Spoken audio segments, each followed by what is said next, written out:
Hey you guys, my name is Taquisha. This is our freedom song, and I am so happy that you are here.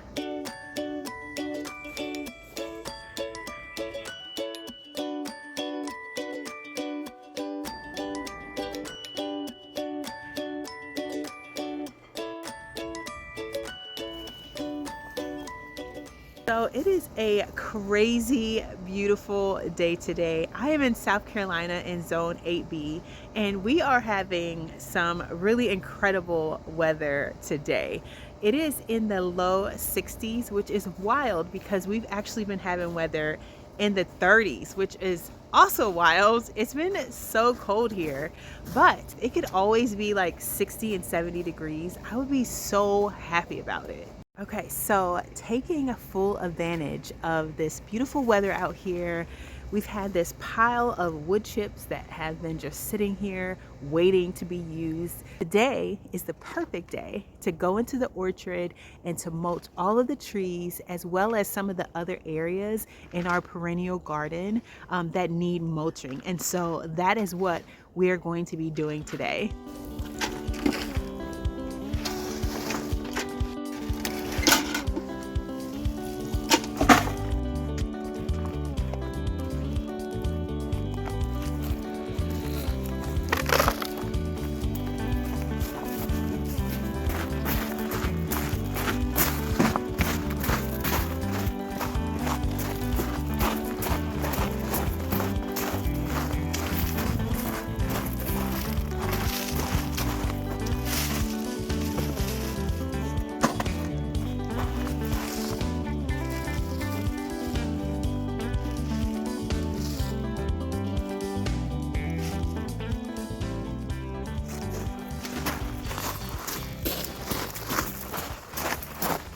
So this space that's on the left side of our greenhouse is our perennial garden space. This is the area that I want to be growing at least 80% in this space. I want to be perennials, things that come back every year. It's not going to be 100% because we are going to be planting flowers that are annuals as well as sweet potatoes, which are not perennials. And so that's why I say about 80% because of those things. There are some things that we are going to want to plant every single spring in this area that's going to die, and I'm going to need to replant those things. I also have to hang our lights back up, y'all. We had 3 deer in the garden. This would be the first time that's ever happened, and they got caught up in the lights. They bent the fence in the back and then they tried to make a fast escape, tripped over the fence, bent it the other way. So it doesn't surprise me that they jumped in the orchard area of the garden just because there's no trellising there. This is where the wood chip's gonna go. The wood chip's gonna go around every tree, all of our fruit trees, as well as the blueberries and our figs right here in this box, as well in that box. We're not gonna see any of the landscaping fabric.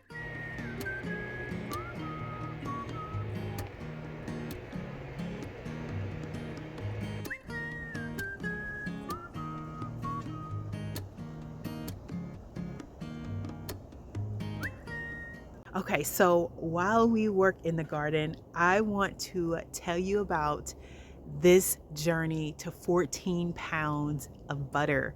I started yesterday, y'all. Oh my goodness, it's the first time I've ever done anything like this, and it's all from scratch, which is wild because not only does it produce butter, but it produces buttermilk.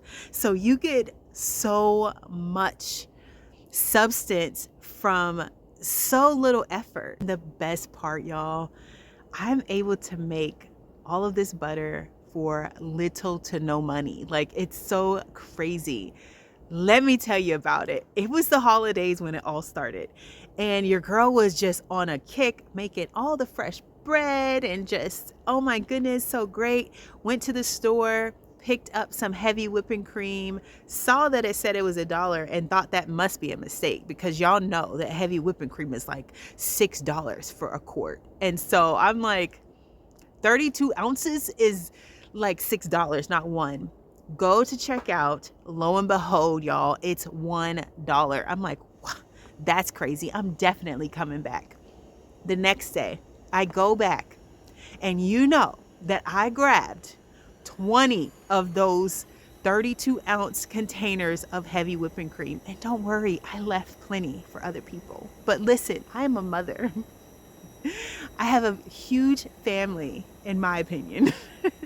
We have kids who are big, who love to eat. They love that bread, that fresh bread and some yummy butter. Oh my goodness, they love it. So I grabbed all of those quarts because it's such a great deal. You're getting it for $1 when it's typically $6, right? So I'm in the store and I'm like, well, what am I gonna do with all this whipping cream if I get it? Ding, ding, ding. Oh my goodness, the best idea came to mind. I'm like, I can make butter because I can freeze butter. That was such a great idea. It was such a great idea. I couldn't believe it. I was overjoyed. Grabbed 20 quarts, right, of this heavy whipping cream with the goal of making butter. Came home right away, made butter that night and the next, and was so happy, shared all the things, y'all. Okay, fast forward, it's after the holidays. I have 17 of these quarts left. And I just came back from our little mini vacay. I'll tell you about that later. So stay tuned. I have to use this whipping cream, like I don't want it to go bad. So that's where I started the journey yesterday morning of making all the butter.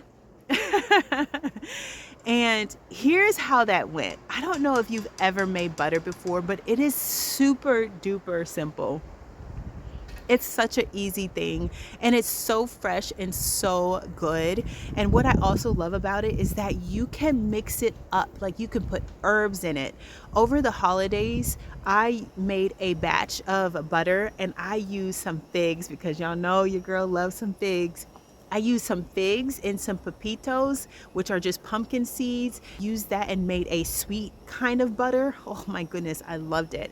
I made a herb butter that had thyme and oregano, some mint and basil, y'all. It was so good and so flavorful, especially when that bread is just fresh, hot, and ready coming out of the oven. Like, there's nothing like it. Nothing like having a delicious piece of freshly baked bread with some slathered on butter that you just made. Like, it's so good, and it's homemade, so it's good for us, right? We typically pay $5 to $6 for a pound of butter, and so being able to make, because it comes out to about 13 or 14 ounces, so just a couple ounces short of a pound, but still comparably, like, it doesn't even compare. Super simple process. You get your heavy whipping cream, you put it in your mixer with the mixing attachment that looks like a whisk. You put that in there inside of your mixer. You can put it on low, you can put it on high, you can put it on medium. At the end of the day, it's all going to make the same thing. So go ahead and put that thing on medium. Start to whip it up. The first phase of this is going to actually turn into whipped cream, which is so cool. So it goes from heavy whipping cream to whipped cream to butter. And it's that simple, y'all. So you just let it go. And then once it starts to go for a little while, I'm going to start to look a little bit like cottage cheese or scrambled eggs.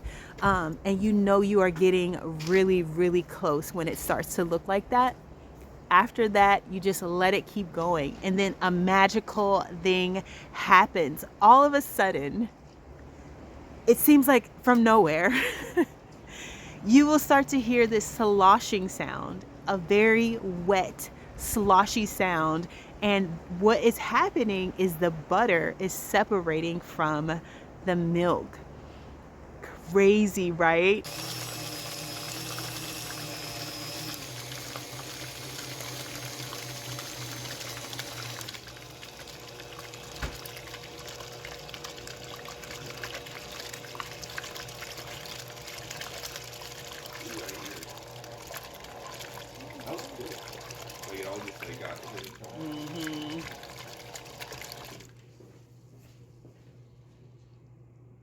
Mm-hmm. I don't like it. It's been like 10 seconds. Like, where it's like soft and then it starts, the liquid started to just come out. Yeah. It's wild. Delicious.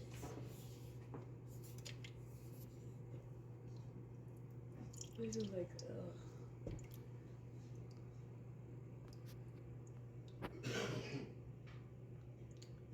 kind of looks like popcorn. Just saying. Yeah, I mean, kind of. It's like the color. Yeah. It's kind of like yellow, gold. Like such a cool process. This whole process from start to finish was about 18 minutes. You can have homemade butter in 18 minutes, y'all. Like crazy, right? Like, why aren't we doing this every day? I don't know. But when I started to make the butter, I actually had no idea I was going to be left with milk. So I've heard that it won't be like true buttermilk. If you're trying to use it in a recipe, you might need to add like some lemon or some vinegar, but it's definitely milk. Like it's definitely usable. So from a 32-ounce container of heavy whipping cream, I got 13 ounces of butter and 2 cups of milk. Like, what? That is crazy. So once I made 4 batches of butter, I then had 8 cups of milk. I had a half a gallon of milk from making 4 batches of butter. I didn't even know it was going to be so giving. Like, that is so giving. So now I not only have butter, but I have milk that I can use for something else, which is just the coolest thing.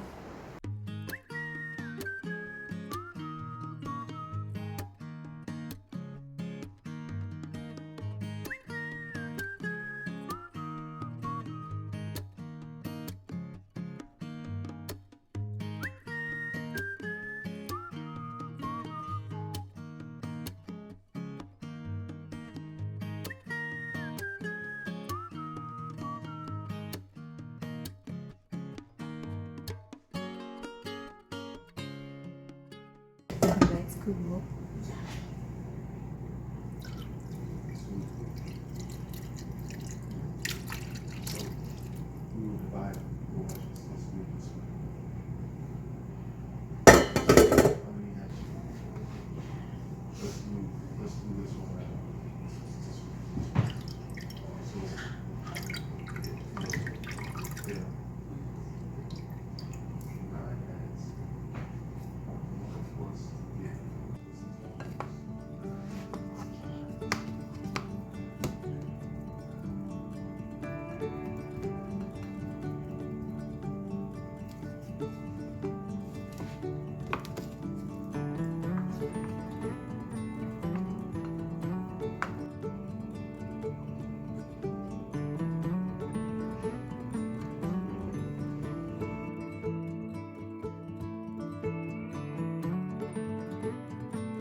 So along with this butter, I really, really, really wanted to make a delicious loaf of bread. Now, I have been using the same bread recipe for a while now. Like, if it's not broke, right? Like, what am I doing here? But I wanted to try an artesian style loaf. I am trying to figure out a recipe that I can love, because I just feel like sometimes you just want that chewy crust. You just really want that, like just that meaty bread. And so I love recipes that are kind of like no fuss. Like, I don't want to have to do something that takes me so long to do. Like, there's time for that, but then most of the time there's not time for that. Like, there's times where you have so much time on your hands and you can experiment with things that have long processes, but most of the time not me. And it's not like it's less if you still put your time and your effort to do something. It's not less of a good thing if you choose to, say, make a yeast loaf and you don't make sourdough. Like, you're still doing incredible, and you just keep doing it, okay? Back to this bread. So I went online and I was looking for a nice, simple, quick artesian loaf, and I found this recipe that I decided to try. And here is how that process went.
I was already thinking. Immediately, I'm gonna try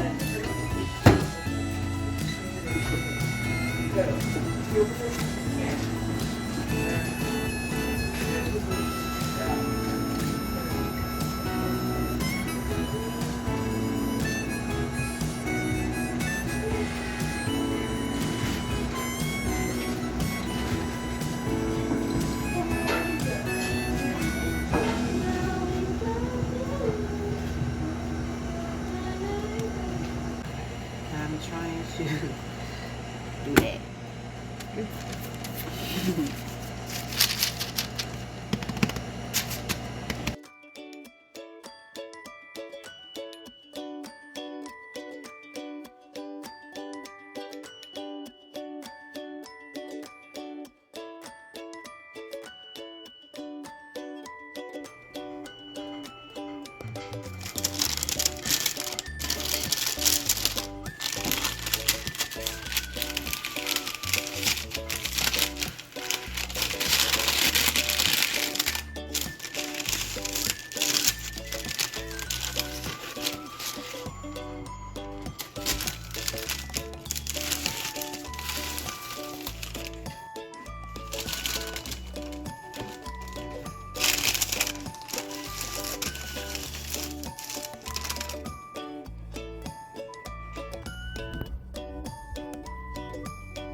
I just say that I just love, it's just something that does something so great inside of myself when I'm at home and I'm like making butter and I'm making bread. Like I just feel like top-notch mommy.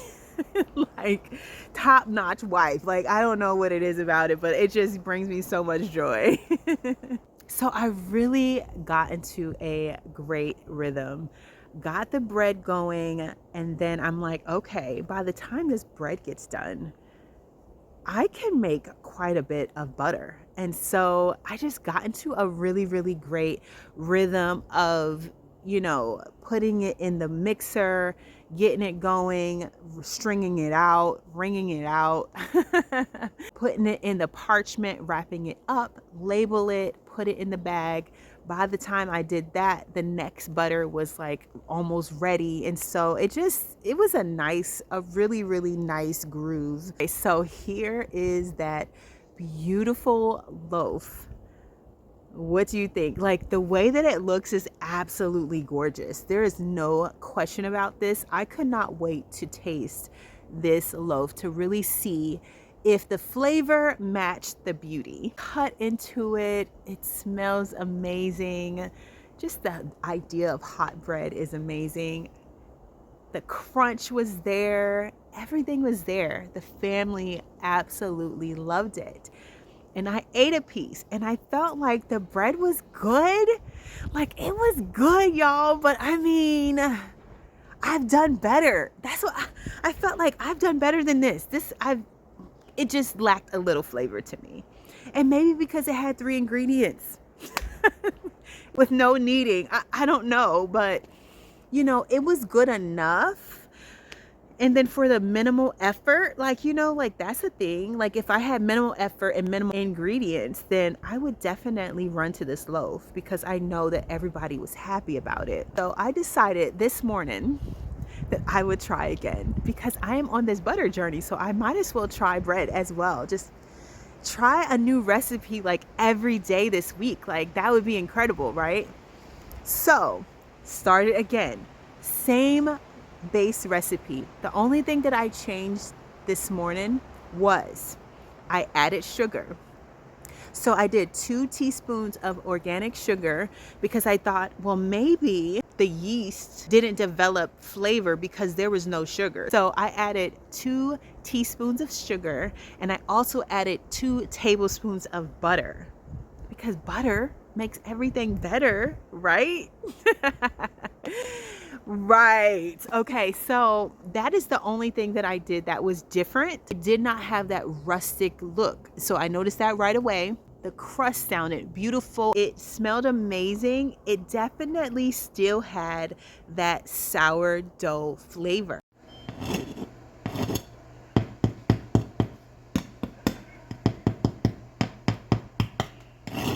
If you are looking for a loaf that has a sourdough flavor, I think this Artesian style really just knocks that out of the park because this one was even more like fermenty because I think I overproofed it. And so it tastes like sourdough to me.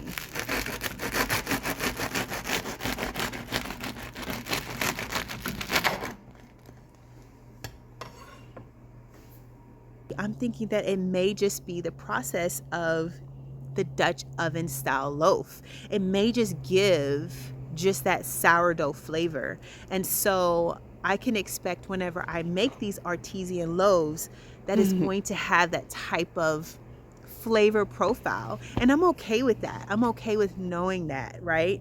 I do want to continue to just experiment with different recipes. If you have a recipe of your favorite bread loaf, send it to me. Like, let me try it. I would absolutely love to try and taste. And if there's more than one, like just kind of like taste and compare. There's so many different bread recipes out there. So wild how just the change of one little thing just completely changes the bread. And I think it's just obviously because it's science, you know, like the smallest change make the biggest impact. And so I want to continue to do these Dutch style breads because I think they're beautiful. I would say for me, I love the way the first loaf looked because that's kind of what I wanted to go with as far as like just that iconic, you know, artesian loaf. It's just really rustic looking. So I love the way that that loaf looked compared to the way the new loaf looked. But I would say that the new loaf probably had a hint more of a better flavor to me. I'm still gonna search. I'm still searching. I'm still exploring, y'all. Like, that's what this is about, right? Just finding what works. I did learn as I was kind of searching out recipes that if you add milk, it makes for a softer loaf. So whenever I go to use my milk, because I need to use that pretty quickly, so I'm thinking I'm just gonna make like sandwich bread, softer sandwich bread that I typically make, and just use the buttermilk, right? Full circle, y'all. It's about to be full circle in here, because we're gonna use that milk. We're not just gonna be drinking it in cups, but we definitely gonna use it. And I think that it's gonna be so cool to just have that full circle experience, to use the milk from the heavy whipping cream that made the butter, use the milk to make the loaf, and then spread the butter on it. Like, it's amazing. I mean, I guess I could have just drank a whole glass of heavy whipping cream, but where's the fun in that?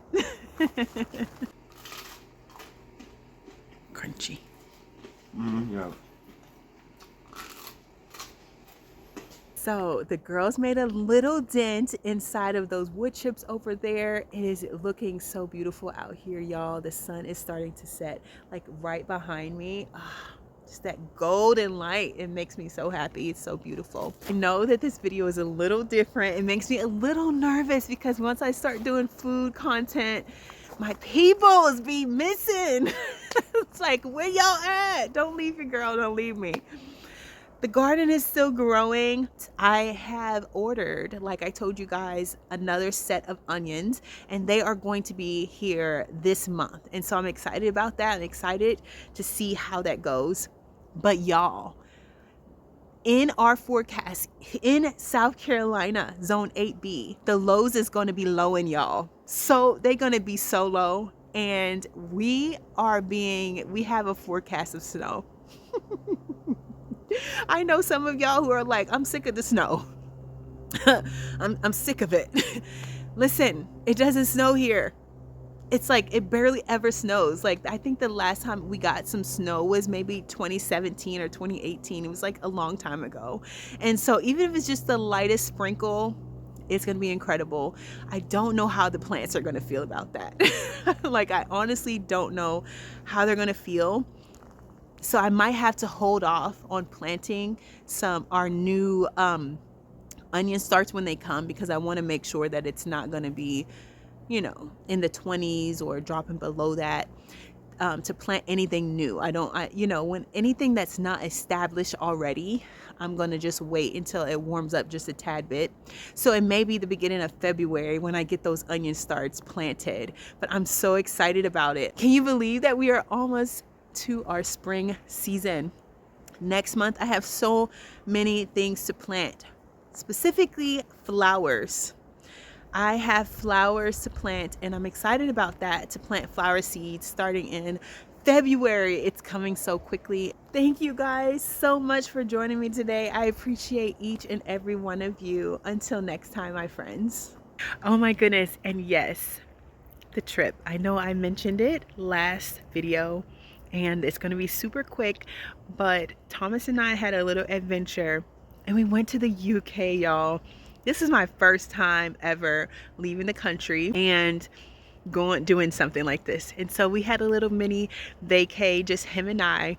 And I would have to say my favorite thing was going to the Sky Garden, of course.